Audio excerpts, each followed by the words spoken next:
E aí pessoal, sejam bem-vindos a mais um vídeo. Hoje eu vou estar fazendo um vídeo sobre o jogo Flamengo e Vasco, né? Indo direto ao ponto, eu quero falar.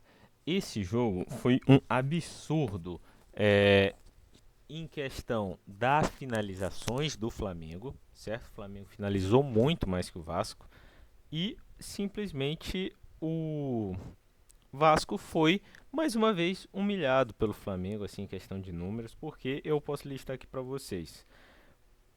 Estatísticas: o Flamengo teve 61% de posse de bola, o Vasco 39%. Em total de chutes, foram 32 contra 1.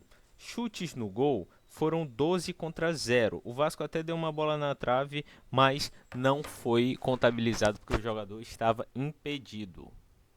Uma coisa que me vem muito à cabeça é que o Corinthians, mesmo nas piores épocas, ele conseguia disputar com o Palmeiras. Agora o Vasco, mesmo na sua época boa, vice de Copa do Brasil, não consegue disputar com o Flamengo.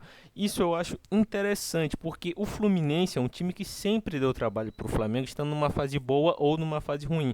O Botafogo fazia jogos de decentes contra o Flamengo, mas o Vasco se apequena diante do seu maior rival. Inclusive o Vasco deu a maior goleada da história contra o Flamengo. Ganhou de 7-0 do Flamengo, maior goleada de todos os tempos desse clássico. Não foi o 6-1, foi o 7-0 do Vasco em cima do Flamengo. E ainda assim, os jogadores do Vasco parece que não entendem o tamanho do jogo. Parece que todos os treinadores, eles entendem que devem recuar o time, que o time precisa ser um time apático, ser um time que pouco cria contra o Flamengo. A última vez que eu lembro de uma boa partida entre Vasco e Flamengo foi o 1-1 pós-jogo 6-1, que teve um gol do Gerson e um gol do Felipe Coutinho. Se eu não me engano, Rafael Paiva era o treinador do Vasco à ocasião. Ele entendeu a questão do jogo, se defendeu, mas foi para cima quando foi preciso. Eu acho que o Coutinho, ele tá mais para um meia central do que um meia atacante. Eu acho que precisa de um meia atacante para ser o criador de jogadas, entende? Apesar de que agora com o Inestrosa eu acho que o Vasco vai conseguir jogar mais. O Flamengo ganha pela primeira vez no ano, boa partida, né? Aqui as escalações. O Flamengo veio a campo com Rossi, Emerson Royal, Vitão, estreia dele, Léo Pereira, Salles Pulgar, Everton Araújo, Everton Cebolinha, que jogou bem, Carrascal, Plata e Bruno Henrique. Léo Ortiz, Luiz Araújo, Samuel Lino, Pedro e Alexandro entraram. Pedro jogou bem, inclusive.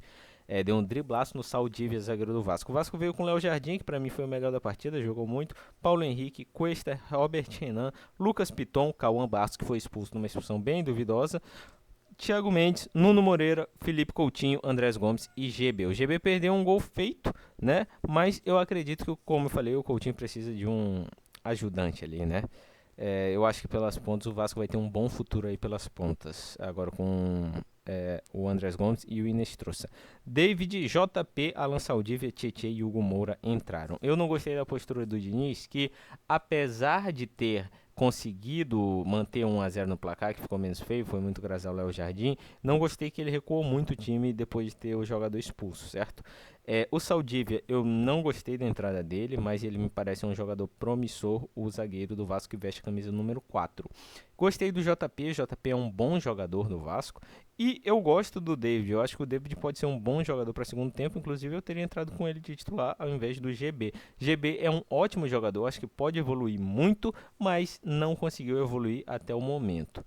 A tabela do grupo A do Campeonato Carioca tá Volta Redonda com 6 pontos, Bangu com 6 pontos, Vasco com 4, Fluminense com 3, Sampaio Corrêa do Rio de Janeiro com 3 também e Portuguesa com 1. Os 4 primeiros se classificam. No grupo B tem Botafogo com 6 pontos, Nova Iguaçu com 4, Flamengo com 4, Madureira com 3, Boa Vista com 3 e Maricá com 3. Isso daqui é para ficar esperto porque eu acredito que o Flamengo ou até mesmo o Botafogo, um desses dois pode acabar indo jogar sim o playoff de rebaixamento, que são os dois últimos, até porque o Flamengo tem 2 jogos a menos que dois dos seus clubes que estão na parte de baixo, como é o Madureira e o Boa Vista, e tem apenas um a mais que o Maricá, certo? Então eu acredito aí que seja uma partida complicada. Eu acho que o Fluminense vai ganhar do Flamengo na próxima rodada e pode acabar complicando a vida do rubro-negro, né?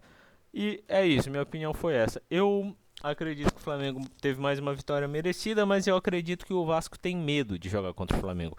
Eu acho que o Flamengo sempre vai merecer ganhar quando enfrenta o Vasco, se o Vasco for jogar com medo contra o Flamengo. Essa é a minha opinião. Comenta aqui embaixo a sua opinião se você concorda, se você discorda. É isso, muito obrigado, valeu.